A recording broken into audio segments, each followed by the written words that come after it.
Hey, what's up, everybody? Time for another Game Theory RPG rare video. Remember, if you like the videos, like, sub, comment, share, support the channel if you want. I appreciate things. I want to talk about Final Fantasy VII Rebirth a little bit. Now, an asterisk mark, I've not finished this game, and some other caveats. I should say, just as when I played the first remake, I'm not going into these games as someone that is biased towards Final Fantasy VII whatsoever. I do enjoy RPGs. If you want to know RPGs I've liked, geez, obviously, I actually enjoyed Final Fantasy VIII when I was a kid. Final Fantasy X, I actually liked X2. I don't think X2 is a bad game. You know what I mean? Star Ocean 3, the first two-thirds of Star Ocean 3 is one of my favorite games of all time. The last third of the game is absolute trash, but the first two-thirds of that game was just one of my favorite games of all time. I like Persona 4 a lot. There's lots of RPGs I could talk about, but the point is, though, that I'm not biased towards Final Fantasy VII in any way, basically, right? Just like the first game, I can tell you that as someone that is meh on the Final Fantasy VII music, again, I'd rather listen to Final Fantasy VIII music over Final Fantasy VII. Constantly while playing this game, or not constantly, but most of the time while playing this game, I'm like, wow, I can't believe how good the music is, right? Like, so many great remixed tracks. Some I don't even recognize. Maybe some are just totally legitimately new songs, right? Some songs I don't even recognize them from Final Fantasy VII, to be honest with you. So they might legitimately be new songs and they're just awesome, right? So the soundtrack is once again amazing, and it makes me, it evokes emotion, which I think is very important, especially when you're playing an RPG, right? It makes me really wish there was a Final Fantasy VIII so I could hear some awesome remix tracks of that, or Final Fantasy X, or any of these other games. I also think the battles are generally really well done. Just like the first game, I think it does a good job of your characters actually feel kind of special, generally speaking, right? Like, definitely in this game, it feels like there's a little bit more of a every character, well, not every character, but the fact that you can like tag team with your guys, which is interesting in its own way, but it feels like there's a lot of, ways to fill gaps within certain characters, let's say, if you want to. But for the most part, the characters, they feel unique, which is cool in an RPG because it feels like not everyone does the same thing. Like, if we're talking about, something like Final Fantasy just 10. You know what I mean? Like, even at like a basic level, you break that game really easily with every character, basically, right? You know what I mean? And I'm sure there's like speedrunners, or the game has evolved to some sort of level, but I remember playing that game as a kid, and guess what? Once you got like quick hit, the game is so broken. I'm actually feeling a little bit foggy. It's been so long since I've played it, but it's just like Hastaga on everybody and then quick hit over and over again, right? And then if ever the bad guy gets a chance to attack, you just sacrifice like somebody or some shit like that. Isn't that the whole entire game? At a basic level, you destroy it, right? Lots of games you destroy it. I could tell you, and I'm saying this is from someone that I don't think I'm good at the game. At a basic level, I don't feel that one character or one tactic is absolutely destroying the game, which is, I'm sure there's going to be people that speed run the game and there's something totally broken and there's no reason not to even play the game in a certain way. But whatever the case, again, I think the battles are well done and every character feels special, right? However, I got to say, this game, and it's the same for the first game, but even worse, I didn't care for the mini game side quests in the first game, and the mini games and side quests in this game are so goddamn fucking excessive. It's really taking me out of the game. And there's going to be someone that's like, oh, well, you don't have to do the side quests, you don't have to do the mini games. Well, that's true, but as someone who generally speaking, you know, I tend to want to do everything in a game. You know what I mean? Maybe not everything 100%, but let's say like 95% or something like that if I'm playing an RPG. Generally, as long as it's not too obnoxious, or depending on how much I like the game, I want to do everything. This game, the pacing of the game has constantly taken me out of the moment, dude. And maybe it's because they're trying to fit one game into three games. I'm sure, maybe not maybe, I'm sure that's obviously a factor. But dude, the pacing in this game is so fucking bad, dude.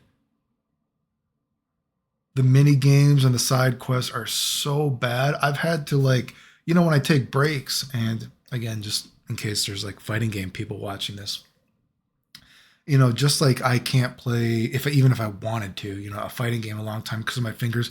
Even playing an RPG after surgery, there's been times I've played this game and I got to take a break because my hands are tired. I don't have as much function in my hands anymore, right? But there's also the idea that I'm just getting kind of tired of the game too, right? The pacing is terrible. The mini games, the side quests are it's excessive, dude. And they're not very fun. And while I'm taking a break, I've had to sort of reflect and I've been like, am I just getting old? How much of it is that I'm getting older and how much of it is just that it's bad? Because, I think about, other games have side quests and mini games. It can't, quotation marks, all be story. There's got to be some lulls in the action, a little bit of free time to do stuff, but it feels like the game is almost completely mini games and side quests.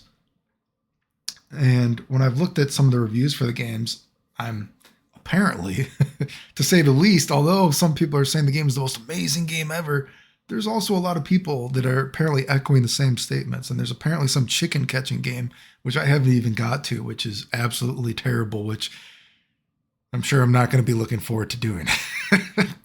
And I think there's a difference between a game being open world, like this game is supposedly, quotation marks, an open world, right? An open world game. But it doesn't actually feel like you're exploring the game yourself, to be honest with you. Like if when there's been too often when I'm exploring a game, let's say, and exploring the game, the world, and I get to an area and it's like, oh, I bet there's going to be something here, right? And it's like, oh, I just haven't triggered the side quest to do it or the mini game to do it, whatever you want to call it. And then that area that I explored in like an open world kind of, natural way, it just doesn't matter unless I've opened a side quest or some shit like that, right? Whereas let's say just go back to something like Final Fantasy 15. You know what I mean? You can explore different areas, you can go to different dungeons, and I don't have to activate the side quest for it to matter. You know what I mean? Like what is Final Fantasy 15? You had those like bases you could go into. I'm trying to remember that, right? I didn't have to activate some side quest. I could still go to it. I could go down to the sewer. Now, of course, there were certain enemies that might not pop up unless you did like, say, hunts or something in Final Fantasy 12 or whatever it was. Of course, every game has something that like, oh, if you do a side quest, there's going to be something there. But constantly in this game, when I'm like kind of like just roaming the area myself, there's nothing there. The open world isn't actually natural unless I'm doing the side quest. Do you get what I'm saying? It just doesn't feel good, you know? And maybe a feel is an ambiguous term, but the pacing of the game, the open world stuff of the game, it's just not really working for me. And there hasn't been yet any emotional, hook yet for the game either. As someone that is not super biased towards Final Fantasy 7, I said this during the first game too. I don't know what this game does if you don't like the characters already. If you aren't invested in the story already, I don't know what the game is doing to make you like it more. Right? There's been times when I'm playing this game and I'm like, this game is pretty stupid. You know what I mean? And I'm like, people can shit on Final Fantasy 8, and I'm not saying Final Fantasy 8 is some amazing game.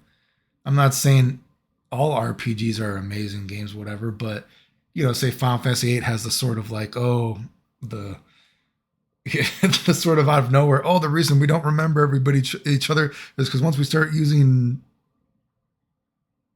aeons or whatever it was called, or junctioning the monsters to our brain, we forget our past. That's why we don't remember. That was like, that was the MacGuffin or whatever you want to call it for the Deus Ex. I don't even, whatever you want to fucking call it.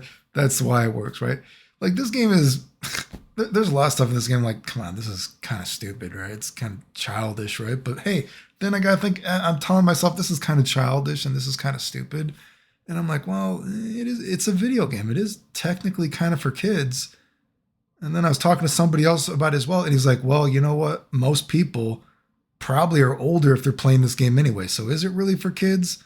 And then I kind of thought, yeah, because what is this game really doing to make you like the characters if you didn't like them before? So maybe it really is for adults. So maybe so much of the silly shit is kind of just stupid.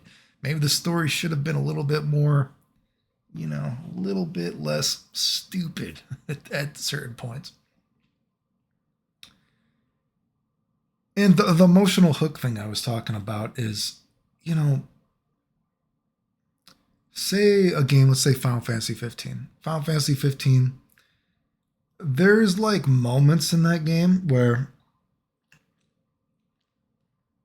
it's kind of like a dick tease, I guess you could say. But there were moments in Final Fantasy 15 where, say, when you first got it's very early on in the game. I think it's one of the first dungeons, and then you leave, and then you meet one of your dad's friends who is still alive, and he tells you that he's been attacked, whatever, some shit like that. And they play Veiled in Black for the first time, and you start fighting the bad guys, the other bad guys, right? And Veiled in Black is such like a cool song, and it's like, whoa, okay, I'm getting pumped for this game. Something cool is gonna happen, right? This game hasn't had anything like that for me. It hasn't evoked any emotion besides just like, I'm like, wow, some of the music is kind of like pumping me up, right? But the pumping you up kind of epic music could have been applied to any game.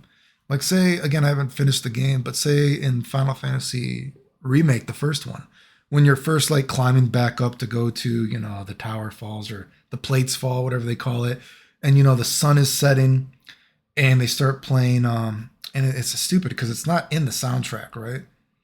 The Valkyrie, they play one of the Valkyrie songs, I think it's called, but it's actually not in the soundtrack. And the music goes really good with you climbing up, and it feels epic, and it feels like it's like hooking you in, right? Because the music stays with you while you're climbing and fighting every enemy. Just like in Final Fantasy X, it has that moment where you play a fleeting dream, whatever it is, when you first get back to Xanarkand, and you have no battle music, and you're just going through Xanarkand, right? With all the fireflies flying all over, and it just plays that song. It's like an emotional hook. Like Final Fantasy 7 Rebirth remake, remake did have that start where you're going up the tower, but this game hasn't had like an emotional hook for me. Like, wow, I'm getting excited about the game because the pacing is so bad. I'm not getting excited about the game ever. Does that make sense? The pacing there's so many side quests and there's so many mini games that I've never been getting excited. I can just appreciate that the music is so well done. I can appreciate that, generally speaking, the battles, wow, your guys feel special, but the pacing is just bad, and the open world stuff, it's very kind of sketchy to me.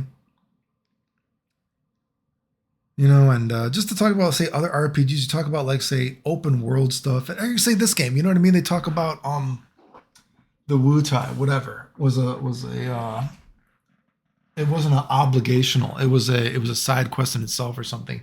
In the original Final Fantasy 7. I don't even remember. You know what I mean? I'm not claiming to be some huge Final Fantasy 7 lore guy, you know what I mean? I just have a passing interest in it, right?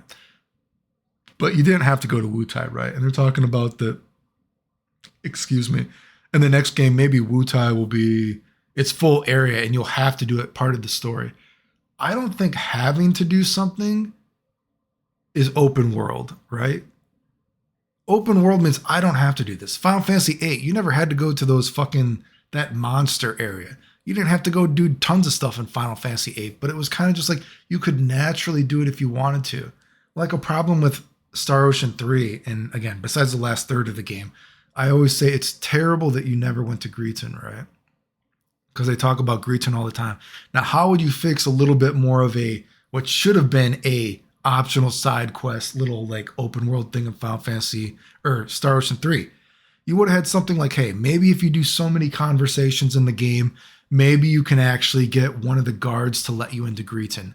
Maybe you have to like trigger a cutscene where, when Fate shoots that big laser beam and he starts shooting down all the Vardini, whatever the fuck it's called, and he shoots down their laser ships or their spaceships, whatever. He shoots down one of their spaceships and it crash lands into Greeton. And if you do so many conversations, you find out that one of these spaceships crashed into Greeton. You make a couple more friends or a couple conversations and they let you into Greeton. Greeton is just a town. You don't have to do it. There's a little bit to it. And then you can go explore this spaceship that fell down. And there's like an optional boss fight in it. And it adds a little bit of lure into the game. You know, maybe it's only a couple hours, whatever it is. That is like an open world to me. That is like would be a well done side quest to me, right?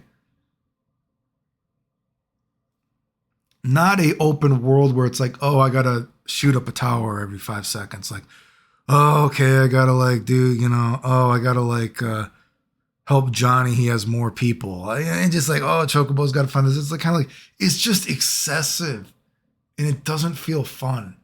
And it doesn't feel natural because, oh, I haven't talked to you. Oh, I went to this area before I talked to you, so it doesn't count. Do you know what I mean? Just, I don't know, dude. It's like getting to me, dude.